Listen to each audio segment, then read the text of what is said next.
Finally Yogi Adityanath सरकार की मनमानियों पर कोर्ट का बड़ा डंडा चल गया है। जितनी मनमानियां योगी सरकार, योगी प्रशासन के जरिए की जाती रही है, उस पर कोर्ट ने साफ तौर पर नाराजगी जाहिर कर दी है। दोस्तों, आज की इस रिपोर्ट में आपको बताऊंगी कि कैसे उत्तर प्रदेश में कानून व्यवस्था का हवाला देकर कानून का उल्लंघन बार बार किया जा रहा है। इसको देखते हुए कोर्ट ने सख्ती बरती है और सख्ती बरतते हुए योगी आदित्यनाथ से जवाब तलब कर लिया है। अब हर हाल में योगी आदित्यनाथ को जवाब देना पड़ेगा।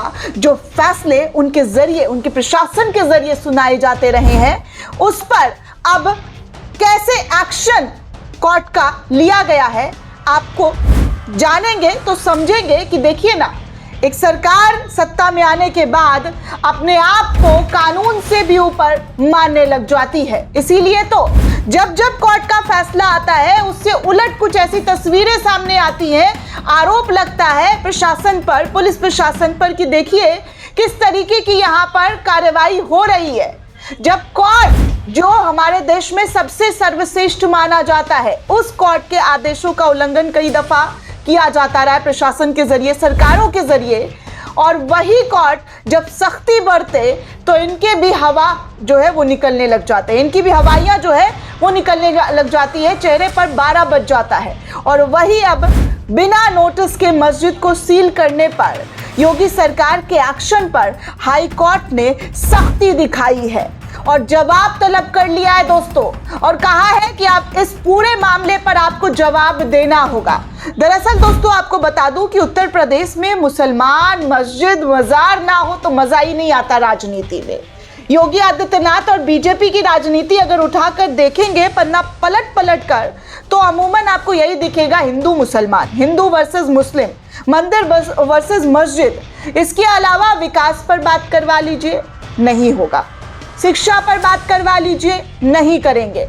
और तो और स्वास्थ्य सेवाओं के बारे में पूछ लीजिए, उस पर भी बात नहीं होगी। बड़े आर्टिकल छप जाएंगे कि योगी आदित्यनाथ की गुणगान कैसे की जानी चाहिए, योगी आदित्यनाथ बेस्ट कैसे हैं, भारतीय जनता पार्टी का विकास कैसे, भले ही उस विकास की डंका बार बार फटती हुई नजर आ रही हो, बचती हुई नजर आ रही हो, लेकिन हकीकत जो है वो ये है कि सिर्फ और सिर्फ हिंदू मुसलमान के अलावा और कोई राजनीति पिछले 12 सालों में देखने को मिला नहीं है।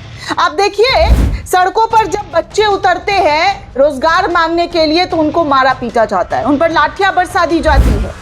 एग्जाम करवाने की बात होती है तो पेपर लीक हो जाते हैं और इसका प्रदर्शन होता है तो उसमें भी बच्चे पिटते हैं। रोजगार मांगने के लिए टीचर सड़कों पर उतरते हैं, उनकी पिटाई। हर एक चीज में विरोध किया जाता है जब सरकार का, तो उस पर कैसे दबाने और कुचलने का काम किया जाता है आपको अच्छे से पता है। ये मुझे बताने की तो बिल्कुल ज़रूरत नहीं पड़ेगी दोस्तों, क्योंकि आप हमारे दर्शक हैं और हमारे दर्शकों को तो मुझे लगता है, मैं पूरे यकीन के साथ कह सकती हूँ कि एक एक चीज़ मालूम है। जो नए हैं उनको समझने की ज़रूरत है, देखने की ज़रूरत है कि क्या सच्चाई है और क्या झूठ फरेब जो है इस वक्त देश और दुनिया के सामने लाने की कोशिश की जाती रही है।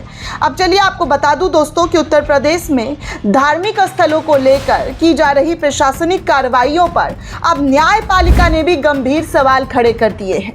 इलाहाबाद हाई कोर्ट ने साफ शब्दों में पूछ लिया है कि किसी भी पूजा स्थल को बिना नोटिस दिए, बिना पक्ष को सुने सील कैसे किया जा सकता है। जाहिर सी बात है, जब आपको इस चीज़ से दिक्कत है, मेरा फ़ोन ख़राब है, मैं कंप्लेन करूंगी तभी तो मैकेनिक ठीक करेगा, जो सर्विस प्रोवाइडर है वो ठीक करेंगे, या पहले से ही वो मेरा फ़ोन लेकर चले जाएंगे और बोलेंगे कि खराबी है। ऐसा होता है दोस्तों, आपकी चीज़ों में कुछ फॉल्ट आ गया है, आप जब तक जाकर बताइएगा नहीं, आपकी बातें सुनी नहीं जाएंगी, तब तक आपका प्रॉब्लम जो है वो सोल्यूशन नहीं होगा। प्रॉब्लम आपकी जो है वो नहीं समझ में आएगी। लेकिन यहाँ क्या है कि हर चीज़ एक तरफा हो जाता है, गुनहगार भी आपको बना दिया जाएगा, आपकी इबादत गाहों पर भी बड़े बड़े नोटिस चस्पा कर दिए जाएंगे और आपको आरोपी भी बता दिया जाएगा। ऐसा कब तक चलेगा? और अभी इस वक्त जो कोर्ट ने कहा है वो वाकई काबिल तारीफ है और कोर्ट ने जितनी अच्छी बातें कही और जितनी सख्ती बरती है इसी मामले में, इसी तरीके के तमाम मामलों में बरता जाएगा तो ऐसी मनमानी शायद देखने को हमारे देश में ना मिले। और इस तरीके से जो गंभीर चीज़ों पर जो सरकार की कोशिश रहती है कि उसको छोटी बना दी जाए, वो भी नहीं बनेगी। अब इसी मामले में दोस्तों इलाहाबाद हाईकोर्ट ने साफ साफ शब्दों में पूछा है कि क्या किसी पूजा स्थल को बिना नोटिस, बिना पक्ष के सुने सील कैसे किया जा सकता है। जाहिर सी बात है, पहले आपको नोटिस देना है, जो प्रोसेस है उस प्रोसेस को आप पूरा करेंगे तभी, जी हाँ, तभी आप कोई आरोप इल्ज़ाम लगा सकते हैं। इसके बाद फिर से अल्पसंख्यक समुदाय के धार्मिक स्थलों और मदरसों पर की गई कार्रवाई को लेकर सवाल खड़े हो गए हैं। दरअसल ये मामला मुजफ्फरनगर की एक मस्जिद से जुड़ा हुआ मामला है। इस मस्जिद को प्रशासन ने बिना वजह बताए हुए सील कर दिया। प्रशासन की इस कार्रवाई के खिलाफ एहसान अली नाम के शख्स ने इलाहाबाद हाईकोर्ट में एक याचिका दाखिल की और इसी याचिका पर सुनवाई करते हुए अदालत ने राज्य सरकार को जवाब तलब कर दिया है। मुजफ्फरपुर में मस्जिद सील किए जाने को लेकर इलाहाबाद हाईकोर्ट ने बेहद हैरानी भी जताई। हाईकोर्ट के जस्टिस अतुल श्रीधरन और जस्टिस सिद्धार्थ नंदन की दो जजों की बेंचों ने 18 मार्च को पारित अपने आदेश में कई महत्वपूर्ण कानूनी पहलुओं पर भी सवाल उठाए। अदालत ने पूछा कि क्या कानून में ऐसा कोई प्रावधान है जिसके तहत निर्माणाधीन पूजा स्थल के पहले से बिना कोई सूचना दिए या संबंधित पक्ष को सुनवाई का मौका दिए बिना सील किया जा सके। हाईकोर्ट ने अपने अहम आदेश में स्पष्ट किया है कि किसी भी कार्रवाई से पहले मामले से जुड़े संबंधित शख्स को अपनी बात रखने का मौका देना होगा। न्याय का ये मूल सिद्धांत होता है। आगे दोस्तों आपको बता दूं कि आगे कोर्ट ने यह भी कहा है कि ऐसे में ये जानना जरूरी है कि प्रशासन से किसी कानूनी आधार पर किस तरीके से ये तमाम चीजें उठाई है। हाईकोर्ट ने यह भी पूछा है कि क्या किसी पूजा स्थल के अंदर निर्माण कार्य के लिए संपत्ति मालिक को पहले से सरकारी इजाजत लेनी जरूरी है। ये सवाल इस पूरे मामले की कानूनी स्थिति को और स्पष्ट करने के लिए उठाया गया है दोस्तों, क्योंकि आजकल जो कानूनी कार्रवाई हो रही है वो कैसी हो रही है ये पूरा देश जान रहा है और स्पेशली मुस्लिम समुदाय के लोगों को तो बहुत अच्छे से पता है कि आजकल कैसी कार्रवाई होती है। एहसान अली की याचिका में मस्जिद को सील किए जाने की कार्रवाई को चुनौती दी गई है। उनका कहना है कि बिना नोटिस के, बिना सुनवाई के मौका दिए बगैर की गई कार्रवाई न्याय संगत नहीं है। अब इस मामले में उत्तर प्रदेश की योगी सरकार को अदालत के सामने अपना पक्ष रखना होगा। कोर्ट ने इन सवालों में साफ कह दिया है कि वो प्रशासन की कार्रवाई की वैधता को गंभीरता से परखना चाहते हैं कि आखिर इस तरीके की कार्रवाई हुई कैसे और इस तरीके का कदम उठाया कैसे गया है। बिना नोटिस, बिना किसी कानूनी प्रक्रिया के आप किसी भी जगह को सील नहीं कर सकते हैं। कानून तो यही कहता है दोस्तों। बाकी योगी आदित्यनाथ के प्रशासन और उनकी सरकार का क्या मतलब कानून के प्रति सम्मान है वो तो खुद बता सकते हैं, क्योंकि आए दिन कभी मस्जिदों में नमाज को रोक, कभी मस्जिदों में जो है लाउड स्पीकर का मामला आ जाता है, कभी मस्जिदों को लेकर तो कभी मज़ारों को लेकर, कभी नमाजियों को लेकर। आए दिन इस तरीके की चीज़ें आम हो चली है दोस्तों। आखिर कब तक इस देश के मुसलमानों को ऐसे ही टारगेट किया जाएगा। मैं सवाल पूछना चाहती हूँ उनके तमाम जजों से जो ऐसे पदों पर बैठे हुए हैं, संवैधानिक पदों पर बैठे हुए हैं, उनका कर्तव्य क्या है कि अगर इस तरीके की चीज़ों को रोका नहीं जाएगा तो आने वाला वक्त और भी ज़्यादा खतरनाक होगा।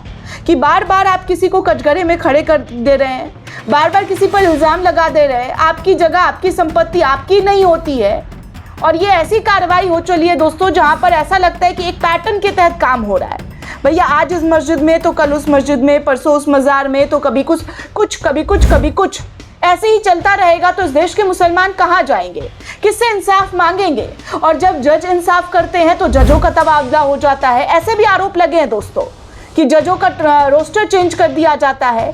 जस्टिस अतुल श्रीधरन के मामले में भी ऐसा ही कुछ हुआ था दोस्तों, जब उन्होंने बरेली को लेकर, बरेली में जो घर में एक नमाज अदायगी की गई थी उस पर एफआईआर पुलिस प्रशासन के जरिए कर दिया गया था, तो उन्होंने फटकार लगाते हुए डीएम एसएसपी को तलब कर लिया था।